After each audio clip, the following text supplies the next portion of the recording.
whole liquid glass thing with Apple, right? Hmm. And I saw some people commenting like it's part of Apple's broader plan, right? To eventually get everybody to transition away from these handheld devices into the Apple glasses, right?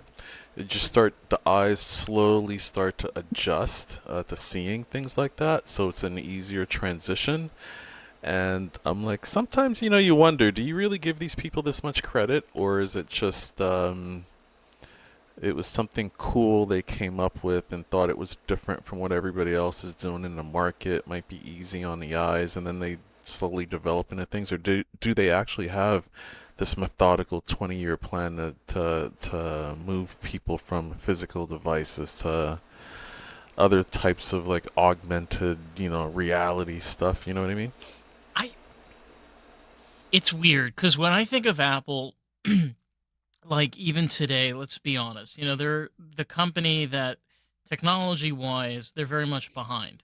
Like all all of the other companies within the Android world have kind of picked up steam and it's kind of pretty much doing what Apple hasn't been doing. And then Apple kind of just comes along every couple of years, says, "Hey, we created this new idea."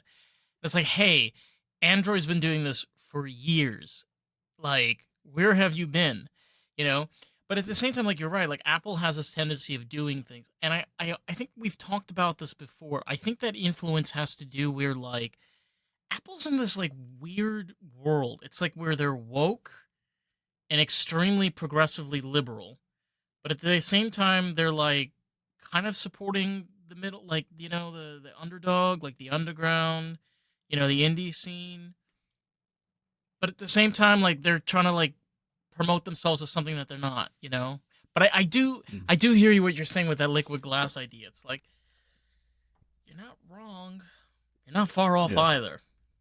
Yeah. Well, Apple, I think, yeah, you're right. They're in this weird space because obviously they started like that and they evolved into this whatever they are right I now. don't know. Obviously, they're Who like knows? maybe they don't even know, right? I Uh, don't think I mean, so. it's possible they may not even know, but they evolved. But in like times past, like with these older companies, like I don't know, like Sears comes to mind, right? And these old, they had like this life cycle where they would peak and they would get so big, and then they were so big that it almost started working against them, and they started to slow downward spiral into nothingness.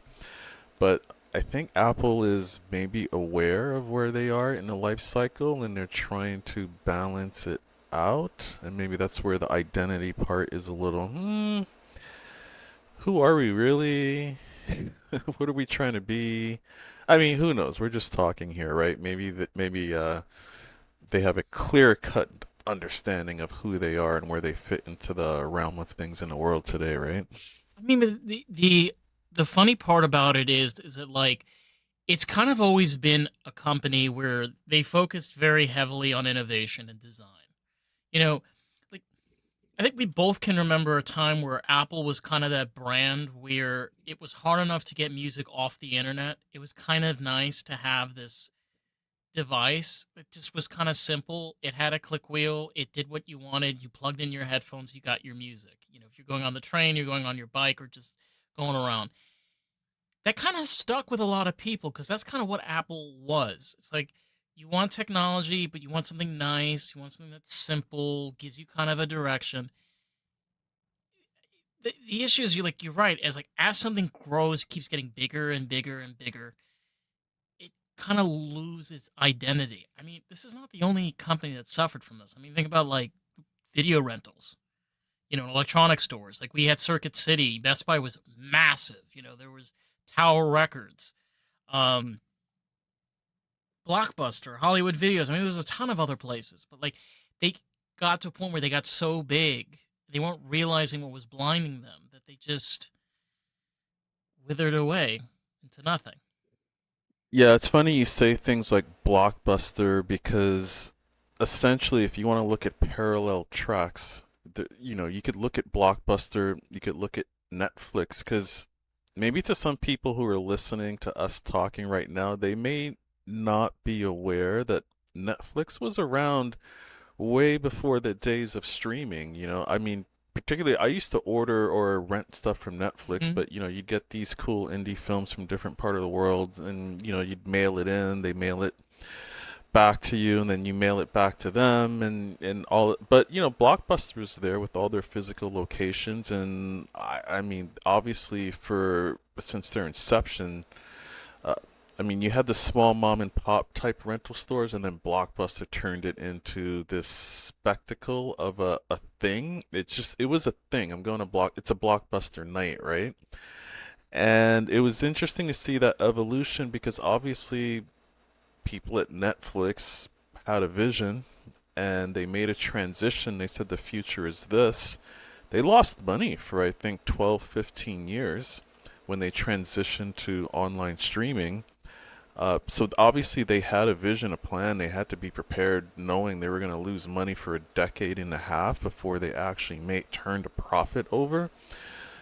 In the meantime, Blockbuster went under in spectacular fashion, right? It's almost a thing that movies are made of to a degree. And Netflix did this slow evolution, redefined itself, reinvented itself, it became like this new evolving to the point now where they're so big, I think they're almost right back at that cycle again where, okay, who are we right now again? Right? And And where are we going? What are we doing?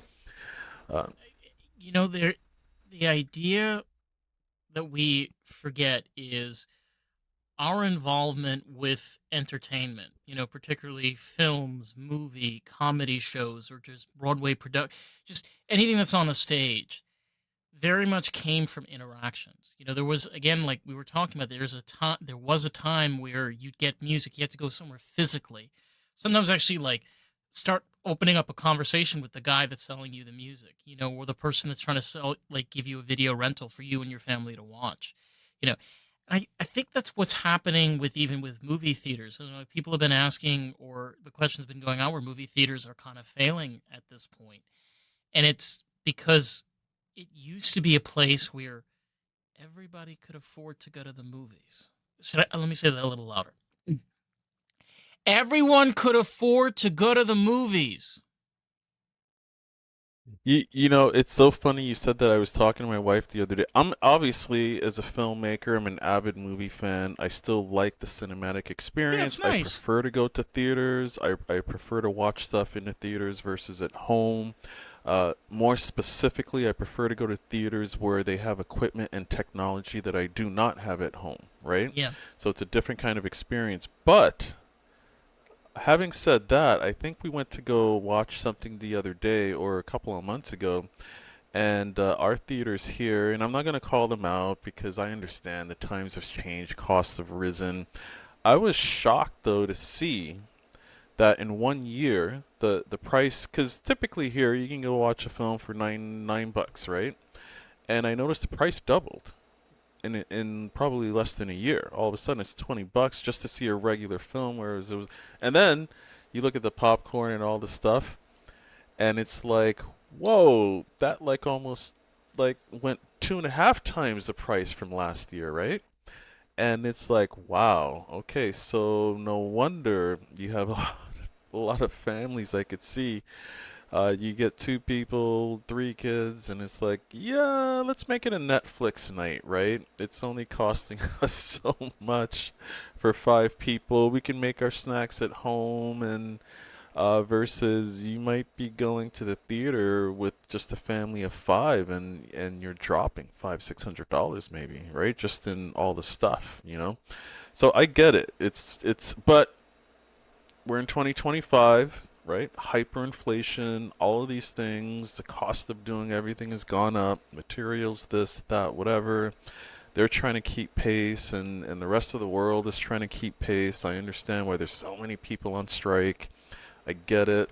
But still, it's pretty alarming, right? Because you could see it right there in front of your eyes, like, wow, what is going on, right? Well, I think it also stems to people are, and even for myself, like you're craving experiences, you know, and I think something we've touched on before was one of the real ways of getting that with films these days, and one of the only ways of doing it. Yeah, it's cheaper than going to the movie theater. Obviously, there's costs that come with it. Is film festivals, or just being able to go to an out, a venue where they have people that are coming in, maybe putting on independent films, maybe it's an independent production of some kind, but at least it gives some type of value. A person doesn't feel like they're walking in watching, I don't know, the next Marvel movie. Who knows? And then spending like $80 just on the popcorn and all the shit just to be there for 3 hours.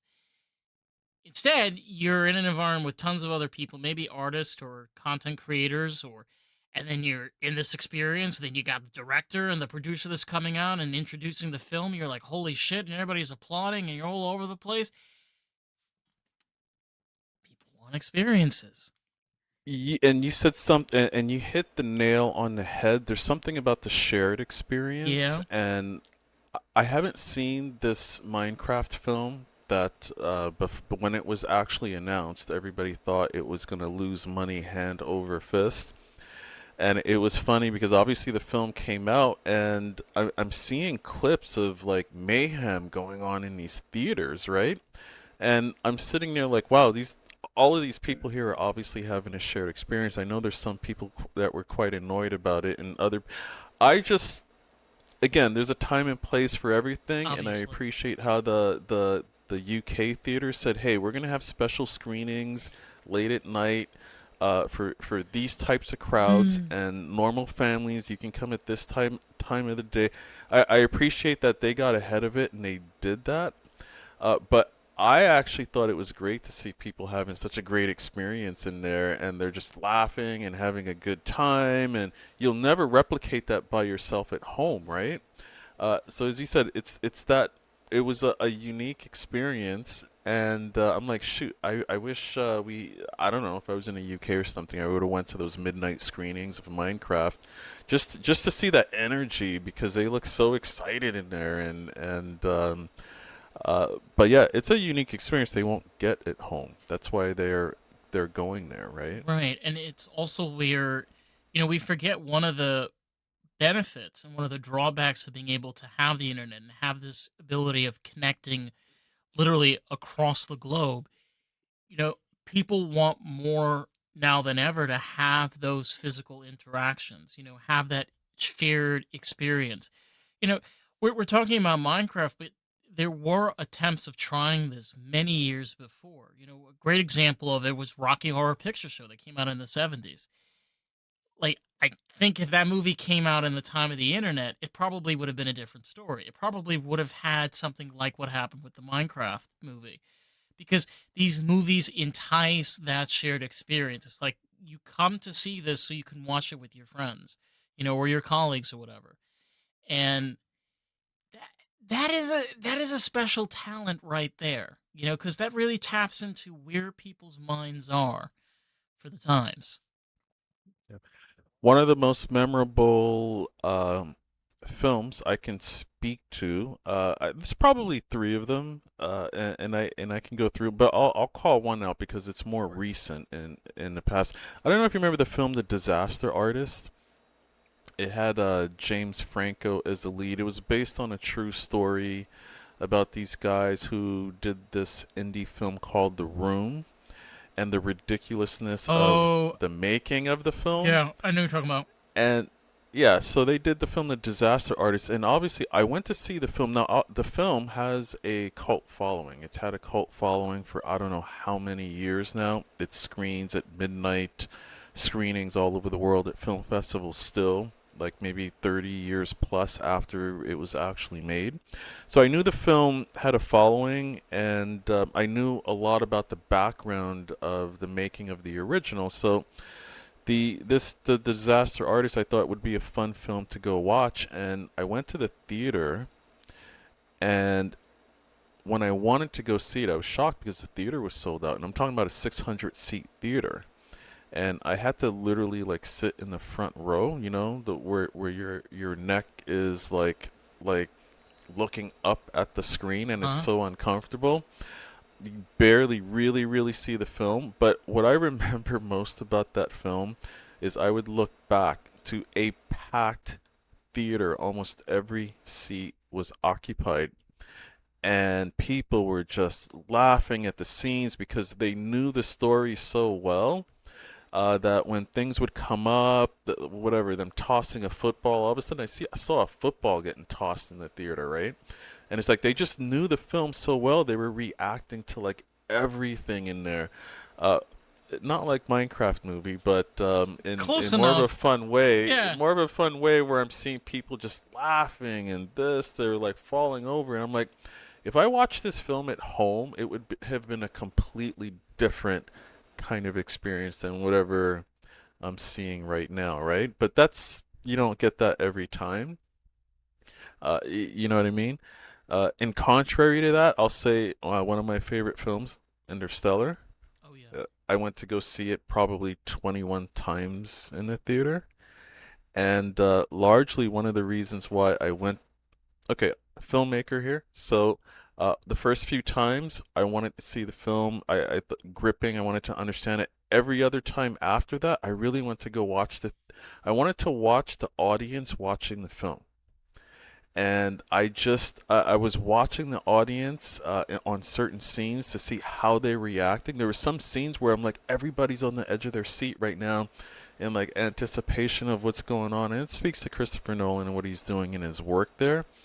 But literally, I'm an observer of the audience watching the film. And I'm just watching how although everybody's in their own like mindset, like gripped and focused Yeah. on the story, Yeah. but yet it was almost like you could see all these people, and it was like they're having a story in and of themselves, right? That they're having a shared experience without knowing they were having a shared experience together, right?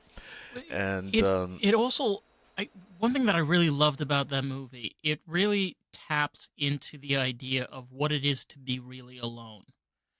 Because spoiler alert, throughout the movie there are distinctive scenes, like for example when they go down to the planet, right? You know, the water planet, and Miller's Planet, yeah, yes, yeah, they don't realize that time is moving a lot faster than they think it is.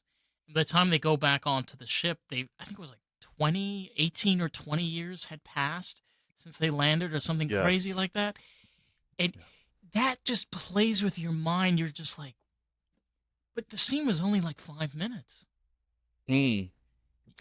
It was a and first of all, the scene, I think in on Miller's Planet, time moved slower on the planet, but obviously Oh, right. outside the planet, It it was was moving a faster. lot faster. And so the scene itself, that was one of the favorite scenes I had, just to watch people watching the scene, right? Because there was so much anticipation building up with that scene, and it was so dramatic for everybody. That was one of the scenes where I found everybody was literally on the edge of their seats. Sometimes we use that nail biting expression. I literally saw people almost nail biting, right? And then yeah, and then you get the shocker when he goes back to and so much time has passed and his daughter is like grown up Yeah. sending these videos, and it's like you're right, it messes with your mind in a way because it also speaks to our perception of time, It's not real. right? Time is not real. It's It's not real. yeah. You know, I was listening to Neil deGrasse Tyson that was talking about this, and like one of the interviewers were arguing with him, and he said, "You don't understand." He said, "I'm not saying that time isn't real. I'm trying to explain to you that time is a measurement that we use. That's what it is. Time is not a it's not a value. It's a measurement. It's a way of measuring the way that, for example, on our planet, how it rotates, the 24-hour rotation, that cycle that we go around our sun, how we move around the galaxy. Like that's how. But the second you get out of that world, the second you get out of that reality, all of that goes straight out the window. And that's what Interstellar like opens up. Even to the very end, you see that for its truth, because he's the last of the Mohicans. Can you imagine if we stopped measuring time? Do you think we would age? We would probably stop aging ourselves to a degree. Oh, that would be Every year wonderful. we keep saying we're so much years older now. We're kind of getting to the point where we're gonna have gray hair. And you imagine if we just stopped, m- maybe we would just stay exactly as we are.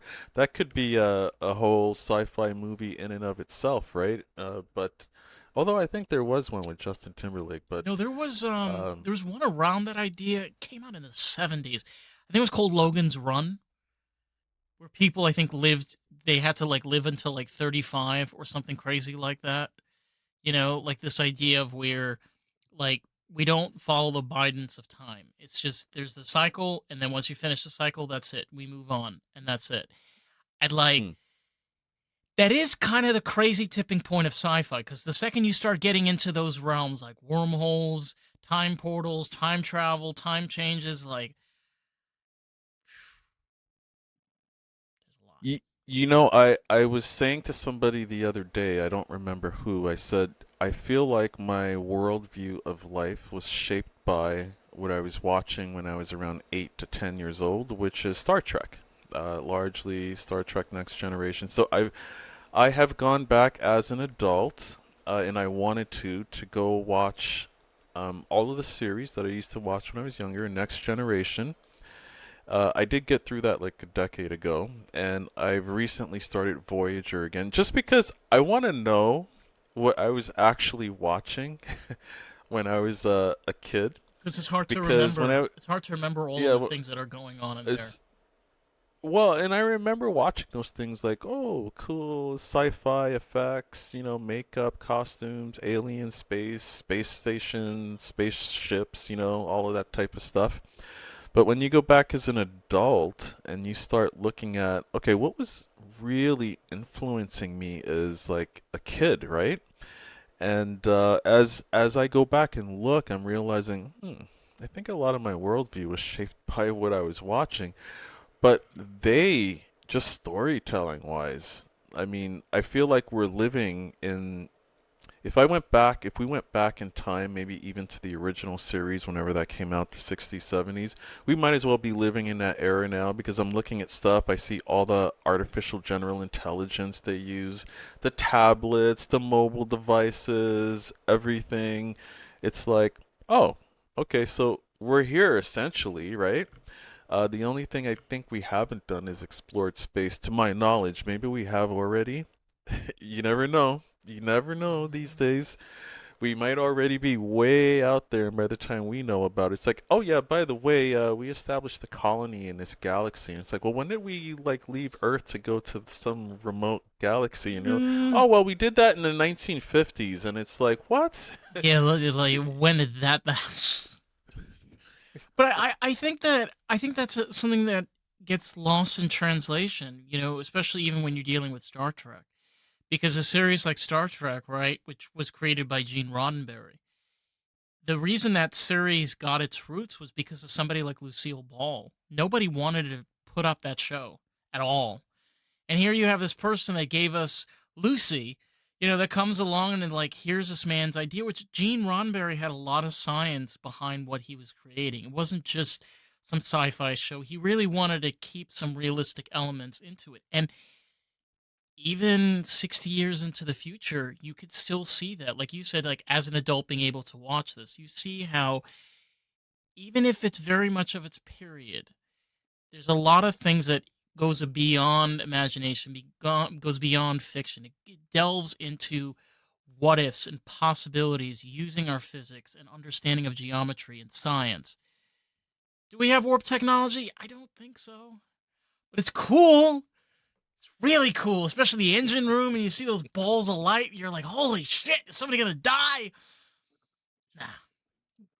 Listen, if I had to bet whether or not we had the technology, I think I'm going to put a bet that we have it somewhere in the world, and they just we weren't told about it. And the only reason why I say that is because I'm just looking. It's like we're having this huge conversation about AI, artificial general intelligence, artificial superintelligence, and it's like, well, apparently the tech was out there 70s, 60s, right? It was way back in time. So I don't know how. advanced we are really in terms of a lot of that technology. I believe we're probably more advanced than we're talking here than we even know, right? I know these things start with the military and then they progress and then eventually they come to um, the general population, but by the time we're adopting it, it's like, well, how far did they already take this, right? You know what I mean? It's just like we started out talking about the Apple liquid glass. As you said, oh, well, okay, how far has this already gone? And We're just touching the you know, iceberg. just touching the iceberg, right? So to speak. But It's it gets a little freaky when you start delving into, especially with like, because obviously we've been talking about films and making music and production and things. Okay, it's hard to understand this, but we went from a period where you needed a giant recording room, you needed tens of thousands of dollars for, filmmaking, music production, all of this. 15 years ago, maybe 16 tops. And then all of a sudden it's 2025, and then we could pretty much do all of this with our computers, with our phones. And like, if I could think of anything that's more alien, more strange and bizarre, and you're like, I've heard all of the explanations. Well, the advancement of technology, I call shit. Okay, we went from this to over 100 years ago where none of this existed, and then 15 years ago, none of this existed. Like something stinks. Something really stinks over here. yeah, the acceleration, it was way too fast. Way And too we don't fast. even have to talk about 100 years Not ago. You even. can just go back to the 90s. There was a definitive point in the 90s, and I'd say it was right at that moment, which would have placed us maybe mid 90s, where all of a sudden, they were pushing the internet out to the general public, the dot-com boom, and then I think it's not that it wasn't there before. Well, obviously, we know the internet was around way 70s. before they deployed it, yeah, before it was deployed to the general public. But there was a point there where it feels like there was this mass acceleration. It was like almost methodical. Okay, we have to start here, move to there, move to there, move to there, move to there, and then boom, end up eventually wherever it is that we're going, which is going to be at the quantum computing levels with artificial superintelligence and all kinds of things happening, right? And It's nuts. I think yeah, it's I think also, to your point, right, because you bring up something that's really true. It's we see it from one lens, right? But if you look at it even from like somebody like Brian Eno, which he was using computers to make music in the early 70s. He was one of the pioneers for digital music. So it's right, it blew up very quickly in a very short period of time. However, there were people 40, 50 years prior that were already getting those gears turning to get where we are today. We just don't see that but whole compact history. no, and if you want to look at something even crazier, when I watch some of these documentaries on like Atlantis and some of these lost worlds and things they've dug up from the ground and found in remote places, and they're like, well, there's evidence that other civilizations have had computing uh, technology. So it's not actually like anything brand new.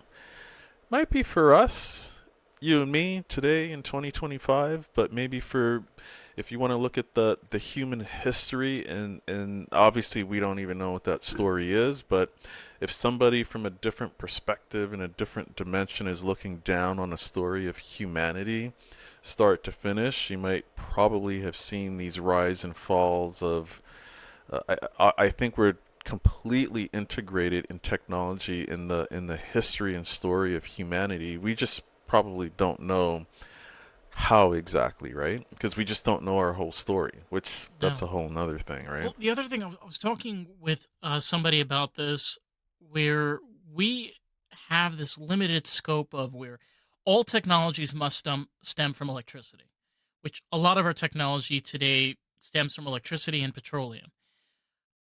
However, these things happen by accident. We discovered electricity by accident. We discovered the ability to create petroleum and use fuel to be able to make plastics by accident. All this was by accident. Thousands of years before, people could have, civilizations could have run into different types of technologies that didn't use any of these things. We know that there's electromagnetism. We know that there is water propulsion. We know that there's different ways of making technologies that don't use any of these things. But we're so limited in our thinking that it's like, well, it's not possible that there's a computer that was made 3,000 years ago. Yes, it is. It doesn't mean it doesn't use electricity. Well, exactly, and you're right. The limitation in our mindset, I think, is where the problem is. Yeah. Uh, and I'll give you an example because sometimes I'll look at the world map and I literally will look at it. And Neil deGrasse Tyson said something that's very interesting. My wife and I talk about this all the time. He said the biggest issue in the world today is critical thinking. People aren't they don't know how to think anymore. And so I'm always looking at things from a very critical thinking standpoint. So when I look at maps, for example, and the world is outlined, and depending upon where it's printed, people like to create perceptions, to make their country look bigger than the other one or whatever it is. That's all, whatever, that's fine. Yeah. Okay.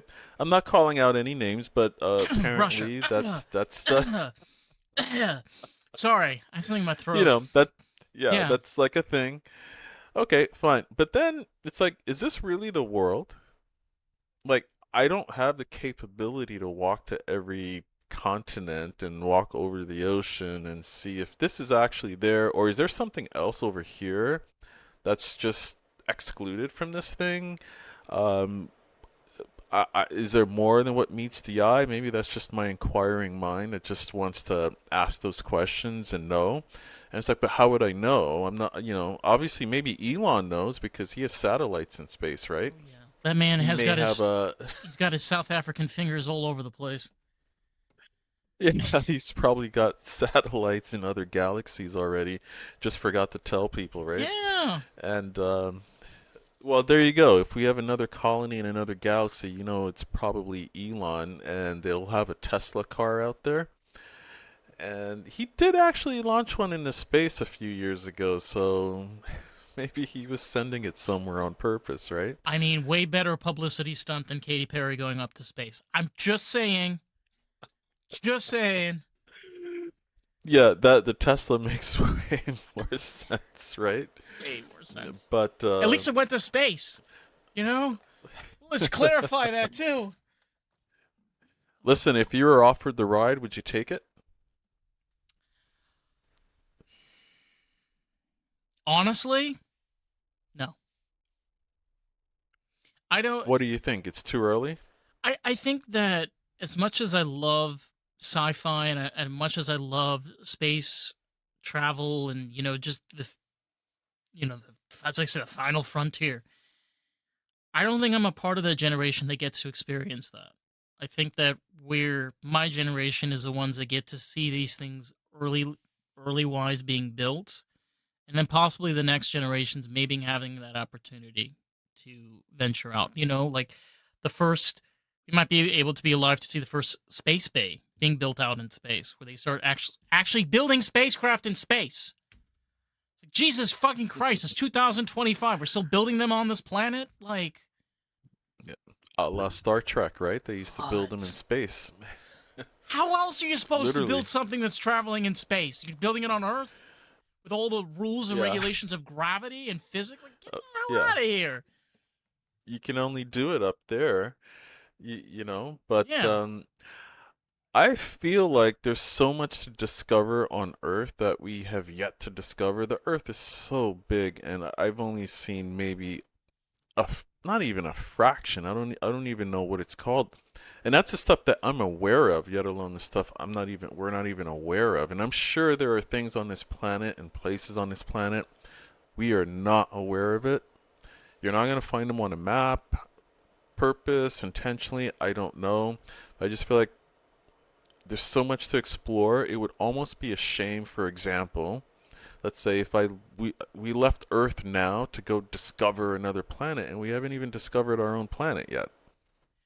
No, There's a weird paradox in that, you even know? even our own oceans. I remember I saw a marine biologist where she explained that if you take a glass, just take one scoop of water from the ocean in a glass. She says that is how much of the ocean we've actually discovered. And the cool thing is, like, you have filmmakers. I don't remember the name of this film. This came out a few years ago, where it depicts this mining station that's at the bottom of the ocean, and Hmm. there's this series of incidents, and, like, basically, to make a long story short, it turns out they built this station on the grounds where this basically giant creature was sleeping for thousands of years. And then finally it awakes. And then this giant $1 trillion like thing that's on the bottom of the ocean gets completely shattered and thousands of people die because we didn't even know that there's things that live down there like that. Obviously this is fiction, but like just that idea just shows how little we know. Like you said, even our own planet, to the point, or even our own ocean. I think that was Godzilla versus some other creature, No, right? no, That no. was It wasn't a Godzilla they movie. It was okay. I'm gonna find it. But I'm gonna find yeah, it. but you're right, because listen, I don't know how you look at the ocean. I mean, I can look at the ocean and see beauty, but at the same time, it's scary because you're like, what is in there, right? Obviously, we know some things, but what's really in that body of water, right? That's like a whole nother dimension in and of itself. You know what I mean? So it's like we don't even know. And we're living on the planet, so sometimes for me, as going back to what we're saying, it's weird because it's like we don't even know, to my knowledge, we don't know we haven't discovered Earth yet. And I understand maybe doing a hedging ourselves against some catastrophe, or hedging humanity against some catastrophe in the future where you could have a breakout colony or civilization somewhere on another planet. I get it. Okay, yeah, makes fine. Okay, preserve humanity, preserve the race, but still, it's just going back to what we're saying. I don't think I could leave Earth knowing I have yet to actually discover Earth in pursuit of some other planet. It's kind of like, is the grass greener on the other side? But it's probably greener where you're watering it more than anything. Yeah, So that's where, it's a tough one, right? it is. I found Yep. the movie, by the way. It's called Underwater. Uh, okay. That speaks to itself. Yep. Okay. Yes, I remember that. It was I actually started watching it. I remember seeing it. Yeah. Yeah. But you know what? Hey, what are the chances of that? I think the chances are pretty high. We don't know. Well, as far as I know, you and I right now don't know what's under there, but maybe somebody does. well. Uh, Keep in mind how far and how deep the ocean goes. Where to the point where you could almost put two Mount Everest on top of each other, and you still haven't reached the bottom of the ocean. And then on top of that is you have these creatures, these fish or whatever they are, that are able to live at these depths of immense amount of pressure, immense amount of pressure, and they survive flawlessly. You know, that just goes to a testament of, like you were saying, if we want to be able to discover other forms of life, venture out into space. If we have on our own planet, right, creatures and beings that are able to withstand insane conditions, frigid temperatures, insane amounts of pressure, insane amount of climate change and environmental changes. What does that tell us? That tells us something about not only our planet, but what other planets could be like if conditions were hmm. different. That's what, to your point, that's what I'm trying to say is, like, if we focus more on this planet, there's so much more we can learn about other planets like ours from this place. You want to hear something crazy? Oh, yes. Somewhere, or you might know this, or maybe whoever's listening may not know this, but somewhere uh, off of the border of Brazil, you have these tribes. Uh, they have been unexposed, to the world, and Until recently. Yeah. uh, yeah, and I know some people have escaped and been pulled out or whatever the case may be, but we send drones in there to watch them, observe. They've studied their language, everything, right? And but they don't have any knowledge of the metropolitan world that we're living in. They're over there in like the jungles, in a very tiny space on this planet, and we're in these huge metropolitan cities, technology, cars, airplanes, transit, this, that, the electronics, everything's moving so fast. They're so removed from that if you probably, I always thought if you plucked one of them out, first of all, and you brought them to a metropolitan city, to them this would be alien. Like they'd probably think they're on another planet themselves or whatever. We know everything about them. They don't know anything about us, and I always wonder, is the opposite also true? Are there things we're not seeing, and are there people looking at us like that, right? Just it's a different perception, right? Just like time, the perception is like everything, right? How we're perceiving it. So that's why I said there, and to speak to your point, yeah. What can we discover here that could translate to wherever it is Elon wants to take humanity, right? You know what I mean? No, it also to your point, by the way, they're recent. I think this is pretty recent where they started even giving some of these indigenous tribes like Starlink and giving them the internet. And what's basically happened is like, what do you think happens? You give these tribes that have no connection to, like you said, the metropolitan area, you give them the internet. They're going to start watching porn. They're going to start, procrastinating. They're going to go out of their, like, they're not going to know how to function and, like, be able to, like, live a normal life that they were before because you're exposing them to something they've never had ever before in their entire lives, you know? So that is also the caveat to this, right? Where it's not only being able to explore and understand our own planet, but also to understand the consequences to our own actions. It's like, yeah, it's great to have all of these things, but look what these things can do also. Yeah, if not responsible, and I would think that to certain things there might be an agenda.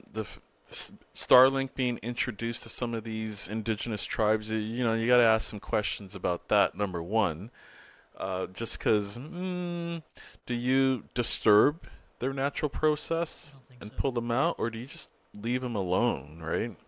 And just study, understand, evolve, various things like that. But you can't go back. Like once you do something like that, there's no going back. There is no, that's when you'll have like the youth essentially asking questions. They'll probably start thinking critically and saying, wait a minute, is there a world outside of this space? Should we pack up and start hiking and go discover, right? So you can never go back from something like that, right? And I don't know, maybe that was intentional, Now, right? you know what? And the the marker in our history that we can see from that is, especially here in this country, especially in the United States, and you have this also in Canada, is with Native American and Indigenous tribes. Because of how much they've had to go through, they've had to adapt. There have been a lot of large tribes in Canada and the United States where they rely on the internet. They rely on websites to be able to document their language, their culture, their history. They have international events where they bring tribe members from different states or from Canada that come to, because like they're so scattered and broken up into small little territories and areas where this is how they can survive, because once you give this to a tribe or a people that had no connection to the outside world, they either get destroyed and assimilated, or die of disease, or survive and have to adapt. They got to live in regular houses like everybody else, even though they're not like everybody else. Mm. I mean, they've been here for Yeah. thousands of years, and they have to like justify why they're here. It's a little interesting. Hey, can you imagine some of these tribes that you were mentioning? They get Starlink and they find YouTube, and they're going through YouTube and they find a documentary about their tribe, and all of a sudden they're watching themselves on the screen. Imagine how trippy that would be for the mind, just to try to get their, almost like the Truman Show in real life for them, right? But it's listen, and obviously we're just having a conversation. I'm Yeah. not saying that anything against those tribes. I'm sure something similar might be happening to us too. There might be a more advanced group of humans on the same planet living at the same time as we are, that are somehow removed from whatever we're doing, that are probably looking at us saying the same thing. I, hey, listen, this is the stuff sci-fi is made of, right? No, and I again, like we were talking before, we really have not discovered a large portion of our oceans. And if you can think of some type of highly advanced species or something, I think if they would be living anywhere, they would be living in the oceans. Why on earth would you want to live on land? Meteors, asteroids. Better live in the water. The planet gets destroyed, you're fine. Look, Good look, look point. at sci-fi. Like every Good single point. film, Yeah. like be in the ocean. Screw the land. And the ocean always survives. It always processes like waste and stuff like that.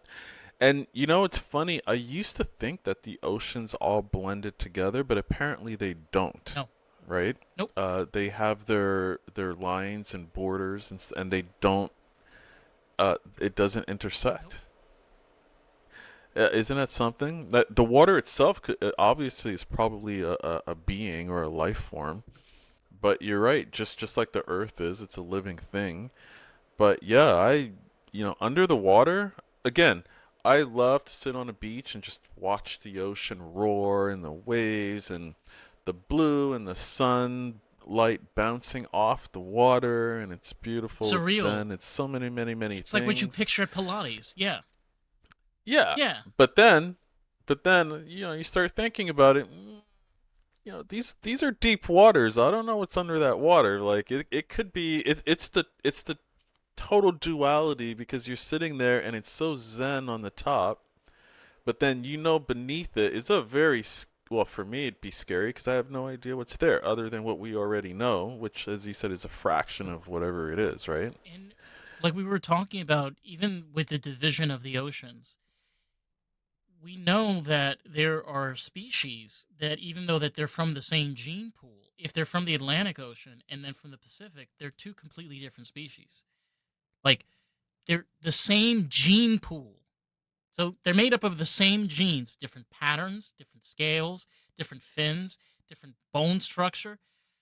You have creatures in there that are millions, sometimes like even sharks that are 60 million years old.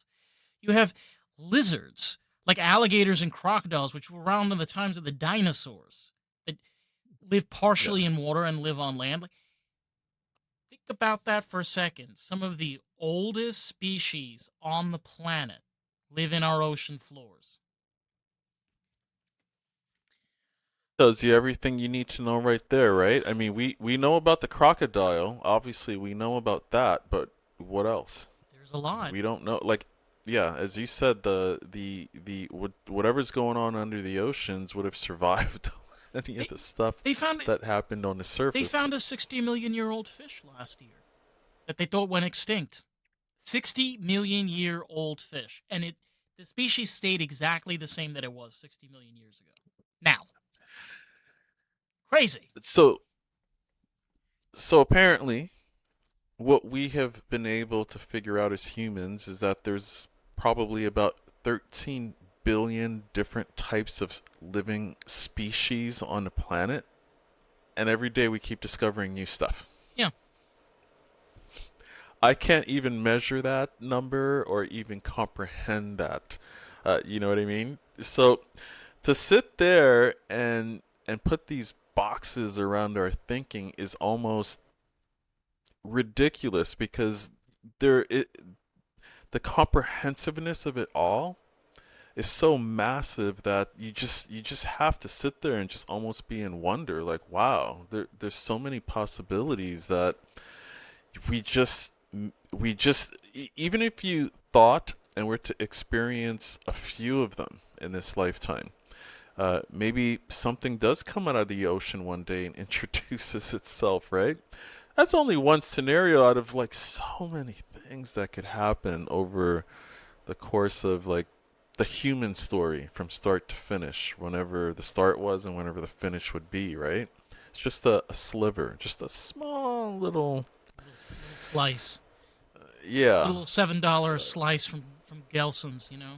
Just yeah, yeah. We just don't know, and there are obviously we've most people have seen Aquaman and all of that type of stuff, but apparently there are small groups of people in parts of the Pacific that can breathe hold their breath underwater a lot longer than the normal human, in terms of going deep underwater. And there is some thought that there are tribes in parts of the world that may have evolved from some type of um, species that came from the water, right? It's just all theory, all thought.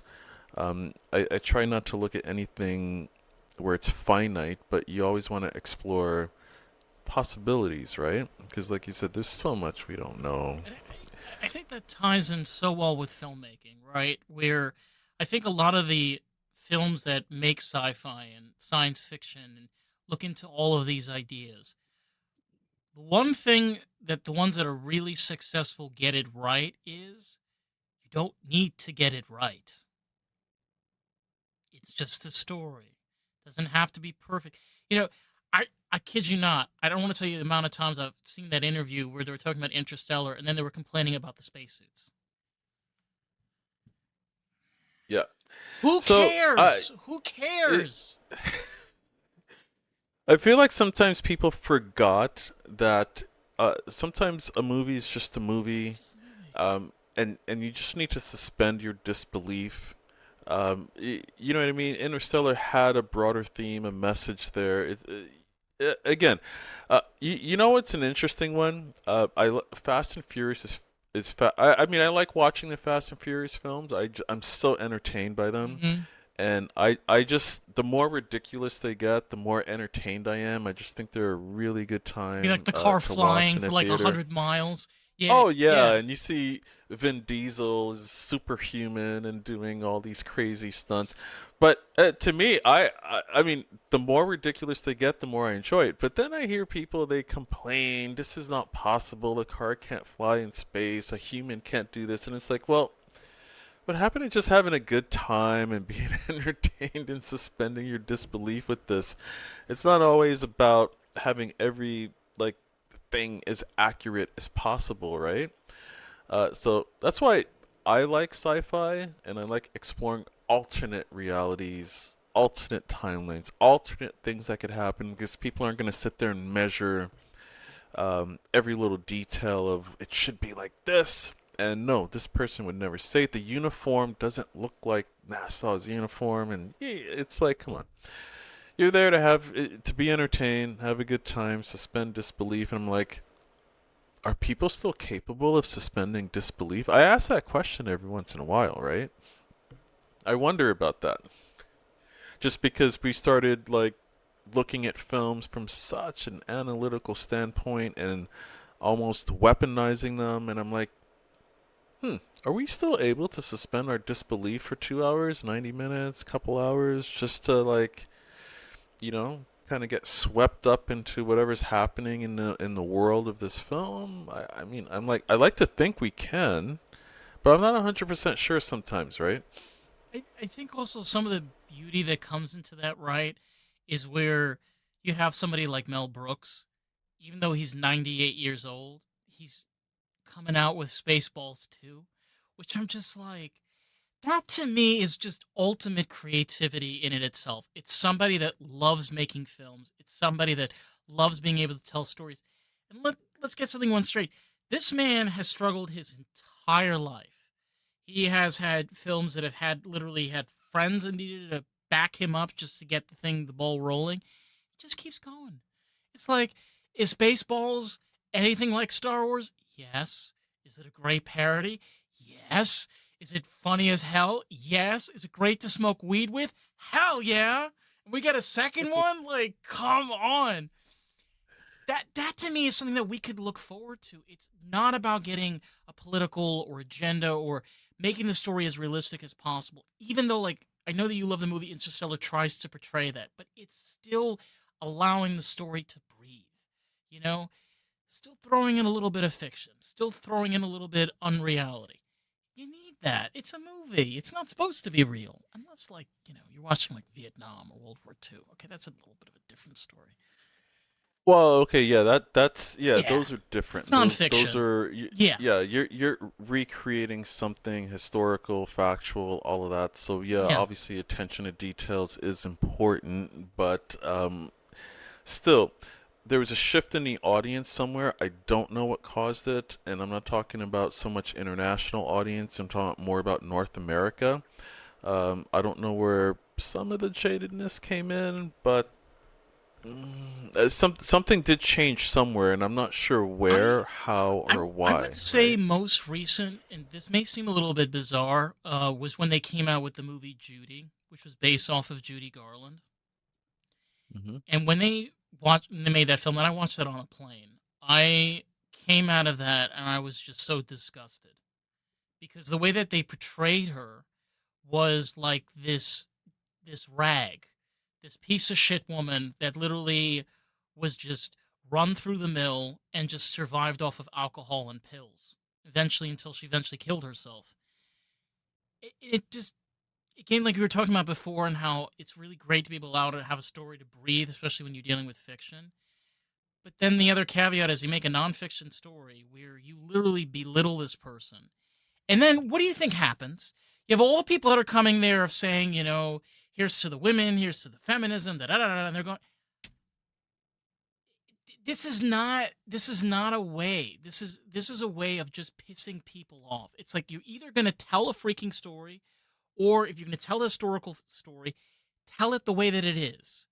Don't throw in goddamn fluff and call it fiction. Don't call it nonfiction. Yeah, that's why I think sometimes when you're going down that road and Right? making certain types of film, there is a level of responsibility.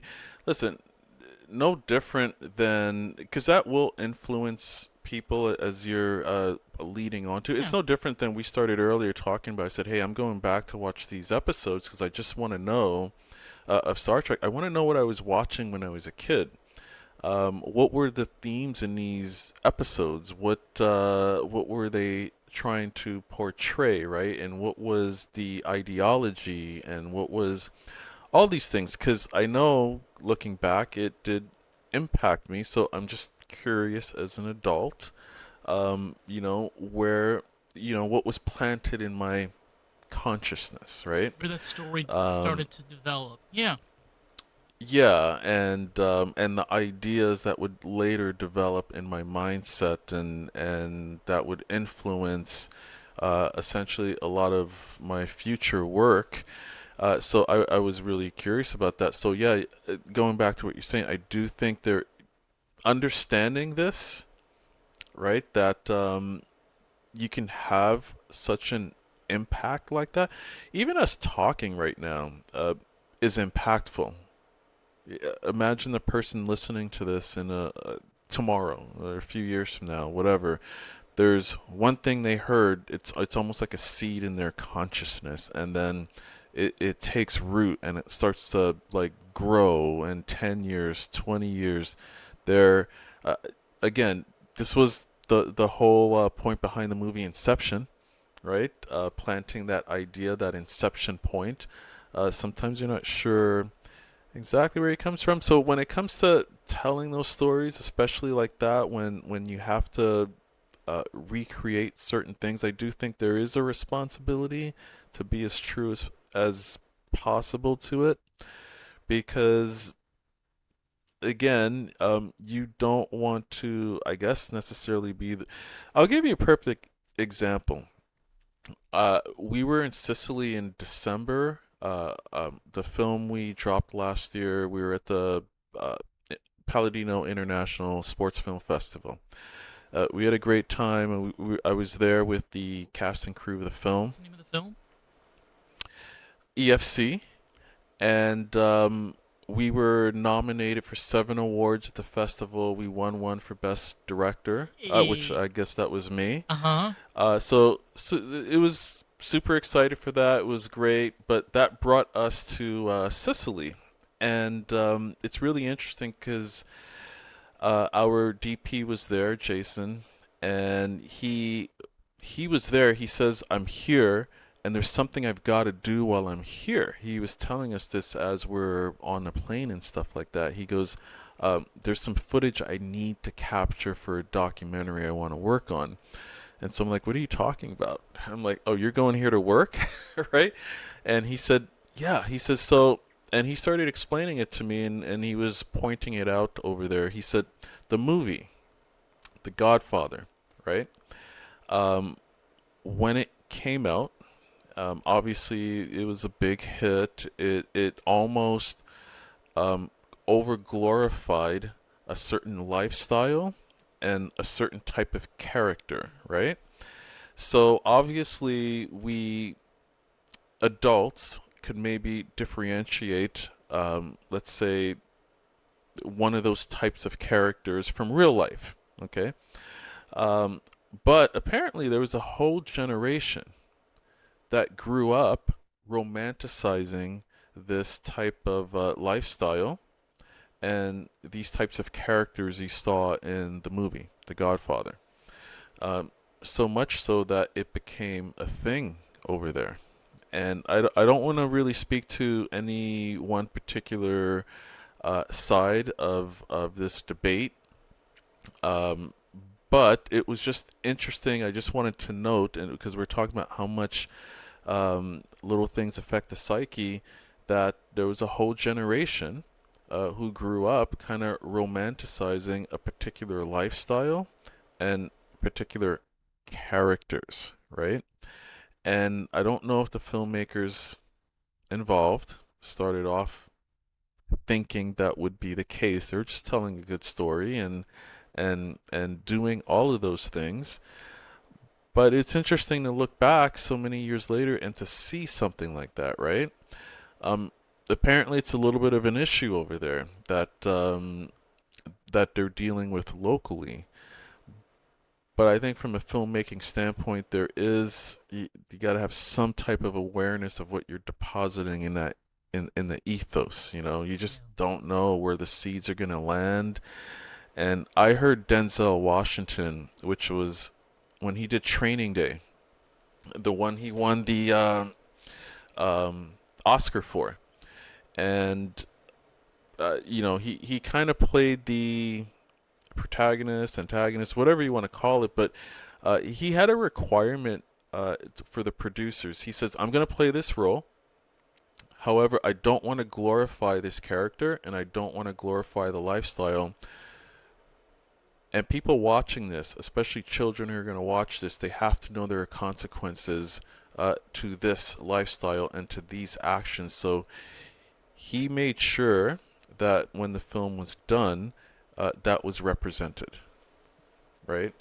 Yeah. I guess he had that awareness that he doesn't want to put that out there in the ethos, so it had to culminate in a certain way because that's the realistic outcome of certain people taking certain actions. Just be, I guess I'm talking in a very nice way here, but essentially, going back to where we started, I think there is a responsibility when it comes to certain things to be as to represent ideas or stories that have maybe historically happened the way they were, as you said. We're not rewriting history No. at all, and I know a lot of that happens. So many films have come out, and I've heard people say this is revisionist history, and it's like, wow, okay, those are very strong words, right?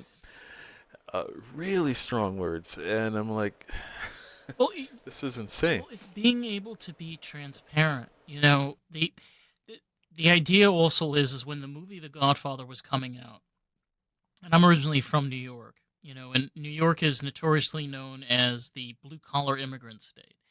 And it gets that because there were a lot of immigrants that came to that state that were dehumanized. Many examples of it were the Italians, the black community, the Irish community, the gay community. A lot of communities were completely demoralized for a very, very, very long time in New York. And what came out of that was the mafia. The Italian mafia, as horrendous and terrible as they were that pillar for the community.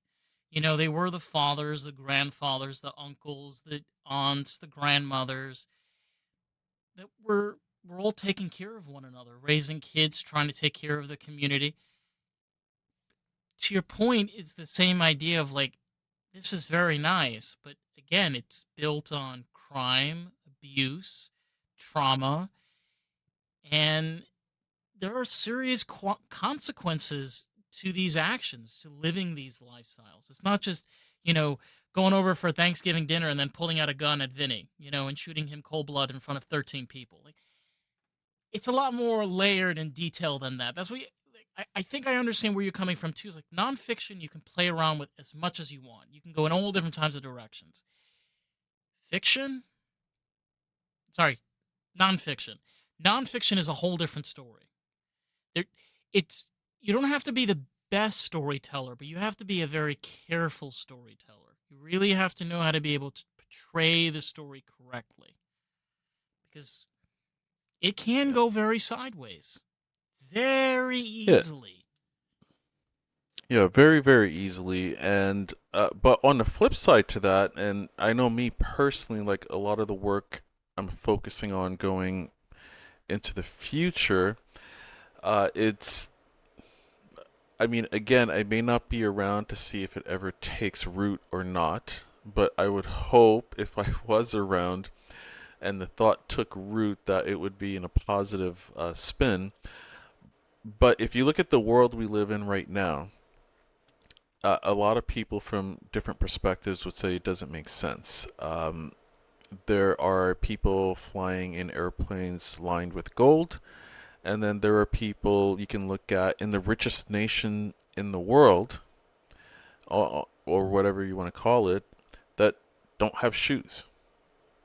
That it's such a vast contrast that it's mind-boggling sometimes if you really, really, really think about it. And you can look at the money system, the monetary system, and I often like to say it's pretty much a winner and loser situation. Someone has to lose for somebody to gain.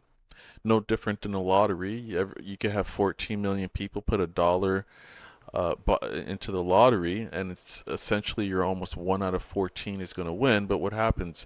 They're winning $14 million from people who voluntarily put up from whatever. They lost $1 for one person to gain $1, whatever.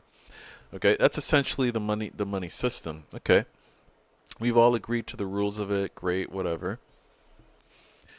What happens if we got rid of it? Y- Listen. So, is there a different way Yeah, there is. is there a different type of monetary system we could utilize?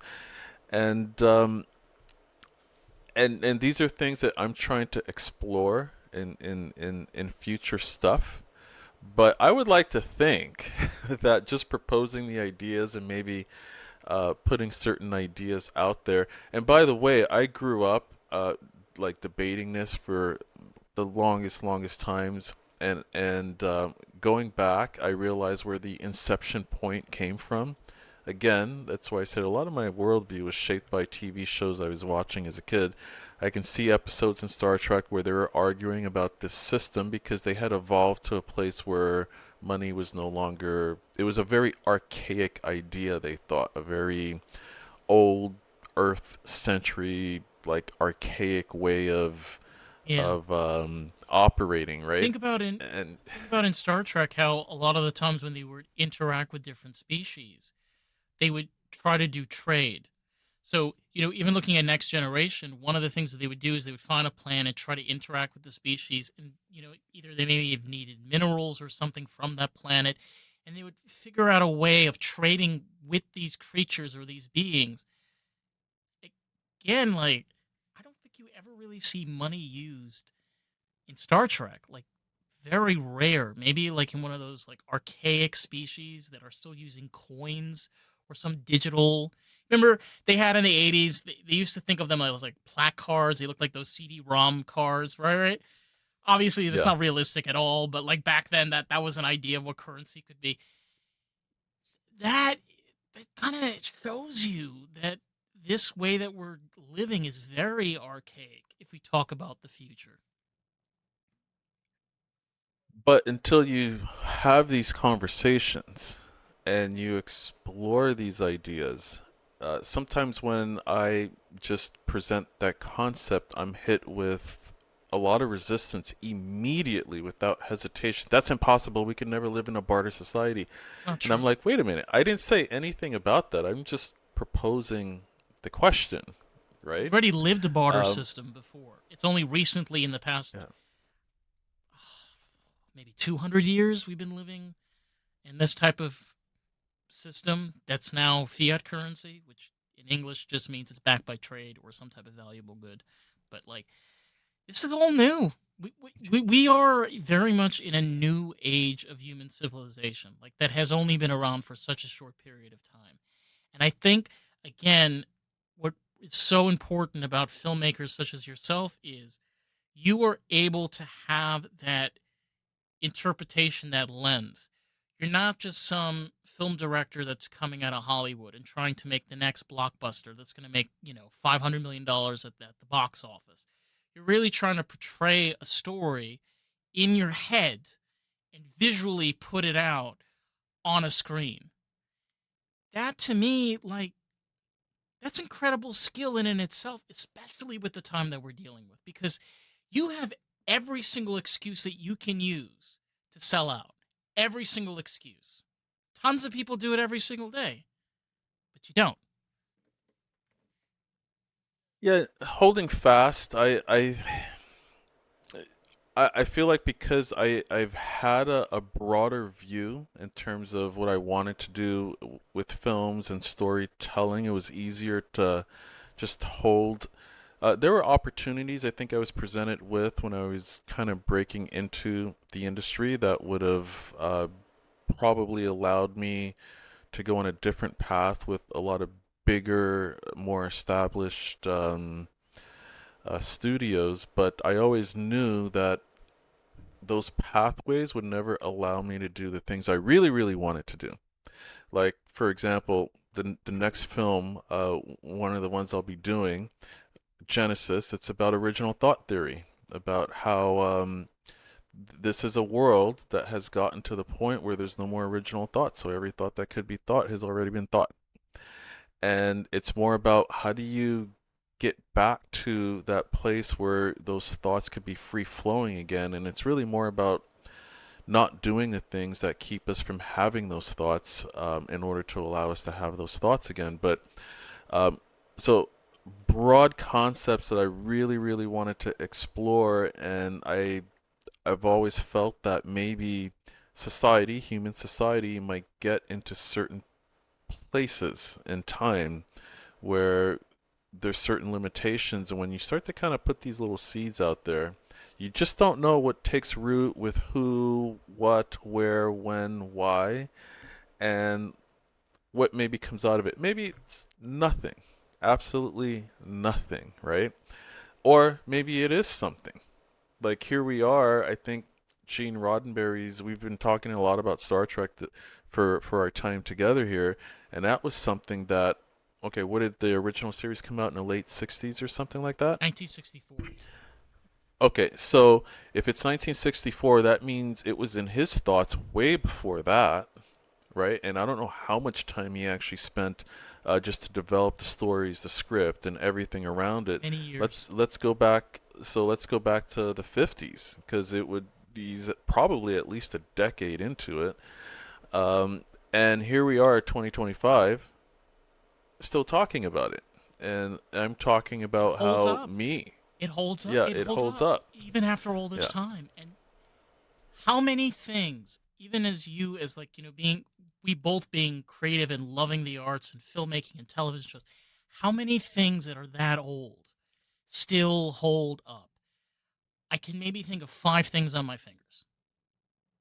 Not many. It's There's not a lot today. Even as you go back to music, there are songs I hear and I'm like, well, will we still be playing this in 20 years? Are people even going to remember this song?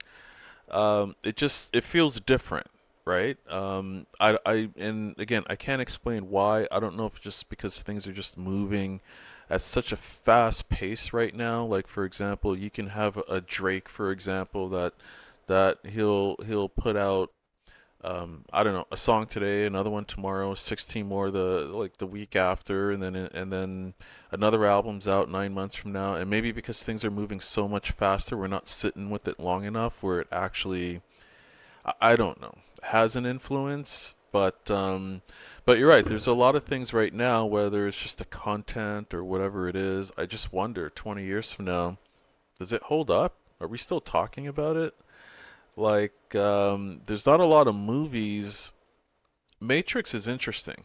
The one that came out, the original from 2000, because 25 years later, uh, I talk to kids like a lot of the younger ones. What are they? I'm not even going to call them millennials. The one below them.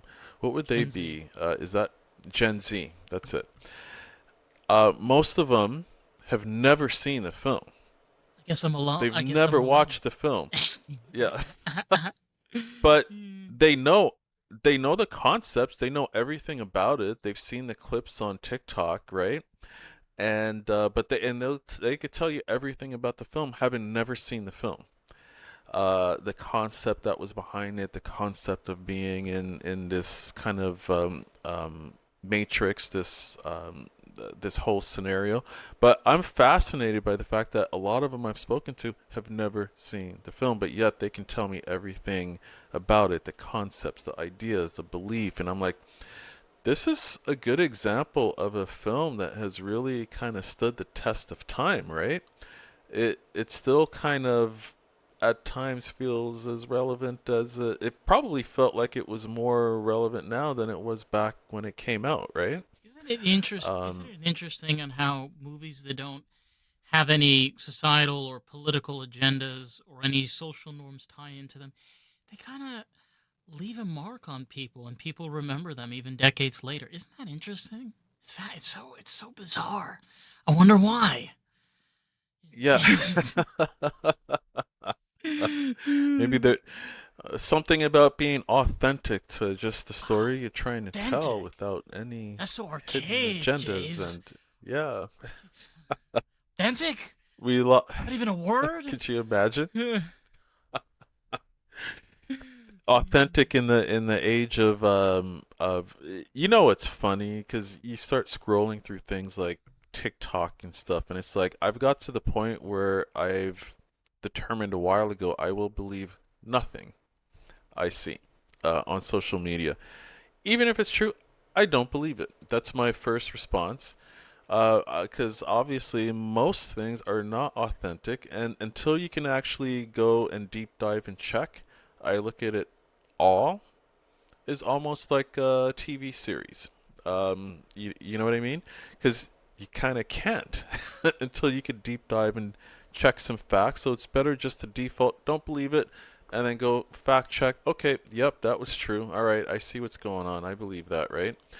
And so I wonder if more people are doing what I'm doing now and just not believing anything because things out there have gotten a little ridiculous to a degree. And maybe by doing that, all of the power that maybe we have given so many organizations in terms of disinformation. Maybe we're taking it away if more people are doing that. I don't know if they are or not, but I know my wife and I are certainly not believing anything until we can fact check it and prove it to be true, right? I love how like we talk about insight, and I love how like on this podcast right now we have a filmmaker like being like, "Hey, you know those like reels you've been watching for like hours? I don't think the information is 100% accurate." And like you're like the best person for this example because like the amount of content you sift through, it's like you could sniff the bullshit a mile away. You're like, nah, nah, yeah, this is horseshit in its finest. Yeah, and I'm sitting here like, first of all, I'm a little amazed how also that could be weaponized, right? Like, it's just this whole political theater, I think, with the U.S. and China, the trade wars, the tariffs. I'm looking at how it was playing out on social media, and I said, this is literally like a script. Like, did somebody write a script on this? Because okay, you're charging these tariffs, we're doing this now, and then all of a sudden there's people were getting bombed with a lot of content from, I guess, China, where they're like, well, by the way, you can come to this factory because this is where these shoes that you like are made. You just buy it from us directly. You're welcome to come here. We won't charge you anything. It's just pay for your airfare and come Yeah, get your stuff, right? And yeah. it's just Give you free I'm coffee. watching this. Yeah, it's like I'm watching this stuff, and I'm like, all right, okay, this is theater at its finest, right? We Um, were talking about this before. Like right now, the independent industry for music and film is larger than it has been in over 40 years. It's outselling the mainstream outlet by I don't even know what the margin is. And a lot of that has to do with streaming, for a great example, because we were talking about earlier how people are just not interested in TV. Makes it cheaper for filmmakers like you to be able to sign up with streaming platform, be able to get your content out.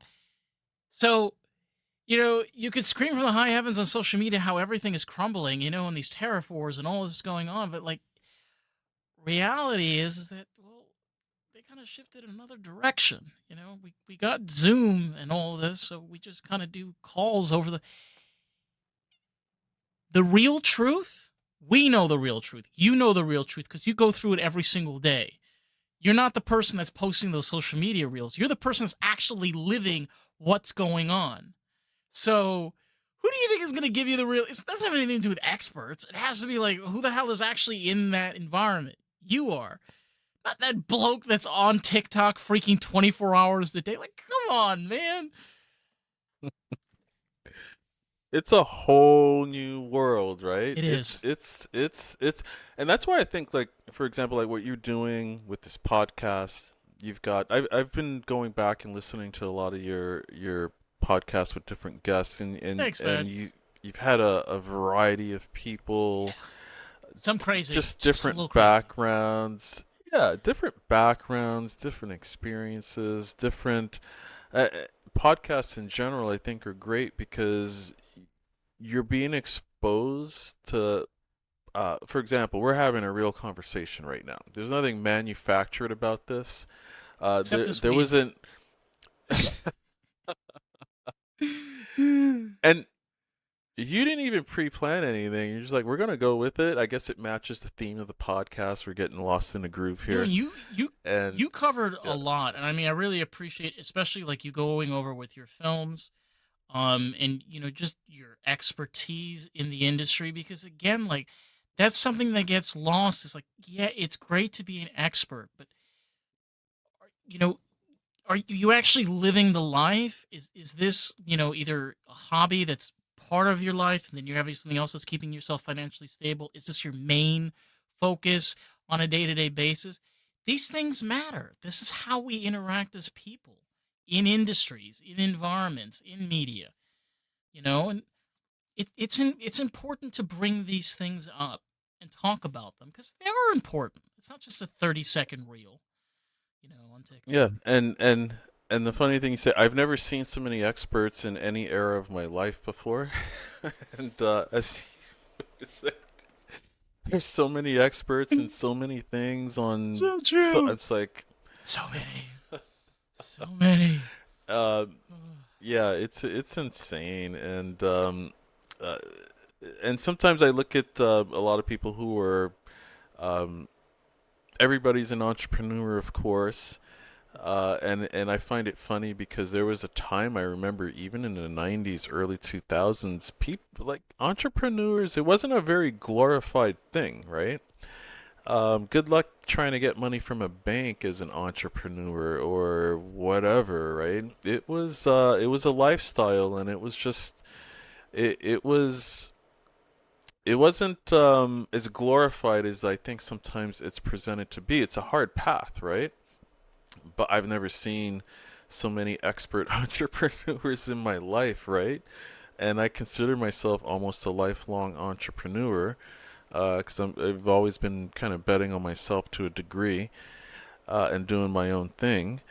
But it's just, I just, yeah, I mean, just to what you're saying, I think Neil deGrasse Tyson called it. We're living in a time where critical thinking may be the most important asset to any human being right now. Just being able to ask the question, why? What if? What's the purpose? Just questions, right? Out of curiosity, just amazing Not sometimes, not right? just being surface level, like really being able to ask the difficult questions and be able to portray them and get through them, and even if it may lead to conflict or you may fail or have difficulty getting off the ground, but it's part of the journey, man. Nothing comes easy, nothing comes without failures, and nothing comes without being able to say, I don't know, please help me. Especially in an age where a lot of the information and access to resources is so readily available, right? It's just a little bit of effort in going to search for it, but it's there, right? Um, Access to people, resources, information. It's just more than ever. More than ever. It is. What was I going to ask? Oh, I wanted to ask you because I know we went over. You have a new movie that's coming out next year. Next year, right? Genesis. Next year we have another film coming out. It's a Monopoly. psychological romantic thriller called Let Go. Okay. Um, that was shot across 14 different European cities. It's a wild ride actually on that one. Essentially, the main character, which is played by Alex Cruz Keon, he goes to Europe. He's kind of stuck in the past where he had a girlfriend that had went missing, and there's so many unresolved answers and questions, and he just never got over it. And he goes there searching for her or answers, and I don't want to give too much away, but essentially Please. he finds her again, or he finds someone who thinks is her, and they both end up taking each other on like this journey of I call it self-discovery. He kind of has to discover himself in order to let go of the past. I'll allow the title, right? Mm-hmm. It also has Carly Rose in it. Both of them just came off our last film, EFC, which was the Women's Mixed Martial Arts film. And so, yeah, that one we're excited excited for. Genesis, we're in development for it right now, looking to move quickly into pre-production, and we'll probably be going in production with it late next year. Again, that one is the one quite excited about. I call it Nolan level. You know what I mean? It's In your terms baby. of yeah, it's the themes we want to explore in there, the concepts, but still keeping it entertaining and engaging as well. But it's definitely the one I'm most excited about, and I think it's one that could age very well. Um, the themes in there that we want to explore, let's see if they take root. But I feel like, again, if you want to look at the inception point for a lot of those themes, as an adult, I realized where they were coming from, right? So I took maybe what Gene Roddenberry started, and I feel like I'm going to take it to the next place, right? That's That ambitious. next, It is. It's very yeah, ambitious. with Genesis, and so that's one of the reasons why I'm so excited about that. And right after that is the other one. Interesting because sometimes we talked about measuring time earlier and stuff like that, and I realize we're at a point where I talk to a lot of people, especially Gen Z, uh, things, if they don't happen instantly, it's like it's not a success, it's been a disaster. But Monopoly is a film, I feel like the script was written, I think, around 2010, Okay. 2012. It just hasn't, and it revolves around the collapse of the monetary system. And what would the world look like without a monetary system? So it's been interesting to see world events because it was written back 2010, 2012, and I remember writing it. One of the concepts was a currency for the people by the people, which was a digital currency, exactly how we see Bitcoin and crypto. Um, the story is so much deeper than that, but we actually explore the collapse and what the world without the monetary system could look like. It's just never been the right time to do that film. It's still not quite there yet, but I believe after we get Genesis done, it's going to be the right time for that. And when I look back, and I'm just going back to say how we measure time, because I feel like it could be better received. I think in 2030, what the story is going to be and where it's going to go and the concepts we're going to explore there better than it could have been in 2012. It's just the timing sometimes to things. You can't really put a measure. It's just when it's right, it's right, Yeah. and that's it. That's all there is to it, Yeah, you know? we talked about this before. Movies like Rocky Horror Picture Show, where it came out too early. That movie should have not came out in the 1970s, especially not 1974. Like it came out when it came out, and obviously it had kind of a pickup about 10 or 15 years after it came out. But I think that's really smart, though, being able to understand that, sometimes it takes time to be able to develop these stories. You can't just pick up a camera and start making it, even though you have a story. You sometimes have to figure out the right time, the right moment to put those films together. And I think I think that's beautiful. I think that is another way of being able to tell storytelling. Not the fastest way, but I think sometimes the most beautiful way of doing it. Yeah, it's just being in touch with it and knowing it. And there's so many examples. Um, Megapolis came out, Coppola's film recently, and that's a film I feel as though if it came out in the 90s would have probably been a blockbuster movie on every It level came of out too late. every spectrum. He It came wait out a little, he waited too late. yeah, He waited way too yeah, late to come out with this movie. yeah. So that's another example of that on one side. I think one of my favorite TV series in the past, let's say 20 years, it's hard to think 20 years, might have been Battlestar Galactica. They tried with that film in the 70s, or that series, it didn't quite take. Uh, they tried it again, and it was a sensation. I heard they want to reboot it again. I don't know what, obviously for obvious reasons, they want to capitalize on it, but at least they tried it 30 years after the first time, and it took better than it did the first time. You know, it was a huge hit. So yeah, sometimes you can't. You just have to weigh it out, move with some instinct, and you can't really put a time or measure time around things. Sometimes it's just now for this, and then a different time for something else, right? Yeah, yeah. So that's why I said with Monopoly, it might be the oldest script we have in our development slate because that started back in 2010. And it's not the first one.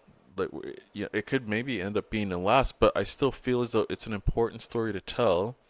It's just looking back, I really feel like it's going to be better received the closer we get to 2030, as opposed to it's hard to think now that that was 2012. That It's a while ago. It's been a minute. yeah, it was a while It's been a ago. minute. Yeah, and what's scary about that script is to see the events that have taken place. Sometimes I'm like, did I write the future? What? I go back, I'm like, this is weird It because is. it's in the script, right? And so maybe yeah, so I could so yeah, all right. So on that note, before we wrap up, maybe that's how Gene Roddenberry was writing his stuff. He was tapping into something and Into the mystic. downloading these Into the stories mystic into mountains. the Yeah. ethos of things, and if he was alive today, he'd be like, "Did I write the future?" You know? Kind of did. In a way, I Yeah, I mean, kind of he was did. wrong about 2024, but, I mean, he didn't get everything. 2024. Wait, what did he say about Well, 2024? there was. So this is kind of a little bit in the Star Trek lore. The series is kind of focused, 3 centuries into the future. But Yeah. some of the Star Trek lore that they've kind of been making now has kind of been stemming of them going back to our time period. And some of that is kind of loosely based on what Gene Roddenberry talked about. Interesting enough, he never really focused on the 21st century. He mainly focused on 3 centuries ahead, which, again, like you were kind of pointing out before, is a really great way of thinking about this because, like, you can't really predict the century that's going to happen next. Kind of predict a little further down the line. I don't know why that is, but it kind of works because then we're not alive to be able to prove it wrong. You know what I mean? Like now we're alive to prove it wrong, but if it's three Yeah. centuries ahead, like who's gonna prove that wrong? Yeah. Yeah, The future will judge on our let behalf, them right? deal with it. It's Yeah. not our problem. Uh, Yeah. um, before we wrap up, Jays, I did want to ask you a question. I know you got a website. Where can these people find your films? Where's like the easiest place for them to find it? Uh, well, IMDb. So you probably, if you want to just go look, well, you can find me on any platform at my name, Jaze Bordeaux, and from there, just click on some links. You'll probably get to IMDb, and on IMDb, you can see the full repertoire of stuff in development, stuff that's out, stuff that's about to come out. That would be ideally the place, or just follow along on any social media platform. It doesn't matter. Instagram, X, Blue Sky. I think I'm on most things, if not everything, and I'm pretty good about putting updates out there and stuff like that. And that would be the most ideal thing to do, right? I think that's amazing. Like you're not only just getting one place, but you're getting all of them. It's like, I'm not just on TikTok. I'm on all of them. All of them that exist as of the time we're talking right now. Who Exactly. knows what tomorrow's going to be? But hey, you know what? Before we go, I there was one podcast I heard you talking about Snapchat. I am not on Snapchat. I still either can't figure out what that is. Neither can I. And Oh my god, I'm not alone. I don't know what it is. Is it a messaging app? Is it a social media yeah, platform? What the hell is it? yeah. I just heard the other day people are still using. I'm like, that's still around? Yeah, I'm like, Like this what? that thing won't go away, huh? No. It's still it's No. still there. Oh my god. So, but I'm not on it. So that's one of the ones I'm not on, right? Oh my god. You know what? It's okay though. You know what? Like, what I usually try to do is because I've started doing Substacks for these episodes. For anybody that feels like you're a dinosaur and you're like, I don't have time for, I will leave a link for Jaze's IMDb page on there.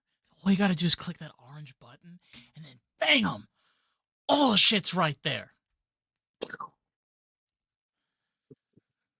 A la 2025, right? Right. Versus going back. Listen, I'll tell you one more thing before we go. Somewhere in the 90s, I had fell asleep and to watching TV as we did in the 90s. That was very Yeah. common, right? And I woke up in the middle of the night and I saw an ending to a movie, and it was so dramatic, right? And it was like I was up for the ending, and there was this train and the Swiss, the Germans, and a gunfight, and it was so dramatic. And then I fell asleep, right? And I woke up like, what was that movie? Like, oh my goodness, it was like that one scene got me so hooked, and I'm like, the only thing I knew is Michael Douglas was in it and Melanie Griffith was in it. But it took me 6 months going around the video places trying to describe this movie. There's this movie and it has Michael Douglas in it, and obviously Michael Douglas at that point had done so many films, and it has so and so in it, and they were in this uniform, and there was something about a train, and there was this. It took 6 months of describing that to video store people. I went to the Blockbusters, just to bring this to a full circle. I went to all these video stores, God. and I ended up at some random like small like video place 6 months after this. 'Cause I spent 6 months. I would literally stop and go ask because I really wanted to know what this film was, right? And 6 months later, I found out, right? And it was a movie called Shining Through. It was about women in the war during World War II. But that took 6 months just to find out the title of the film. Now in 2025, all you got to do is click on the links, right? Like, no more 6 months, people. No more. Now you know. We're not in those archaic days anymore, right? Just click a link, boom, right there. Listen, Jade, I have to say, man, like, God, we covered so much, and I feel like we need more creative people like this. We need to be able to have more conversations like this, and not only just open up about art, but just how we make it. It's not for anybody, but just for ourselves.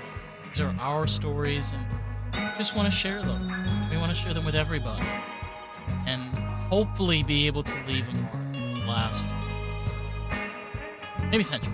Hopefully too, because a lot of artists, and I know you can relate to this too. I feel like some of the messages I'm hearing, people feel like they're getting lost in the grandness of whatever's going on. We didn't even talk about AI or anything like that, but somebody else is talking about it. They talked about it for us. Yeah, another time, and so I feel like some artists feel as though they're just getting lost in the groove of the world and everything that's going on. But at the end of the day, you just stay true to what you're doing and who you are, and just let it come out, and not really worry too much about whatever's going on in the world, right? Just do your thing, be you. And you know what? To that point, get lost and listen to this podcast. Go to check out more of the podcast. Of course, you can find us on Jaze, like I said, thank you so much, man, for coming on.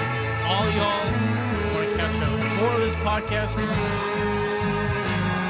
All right. Peace out.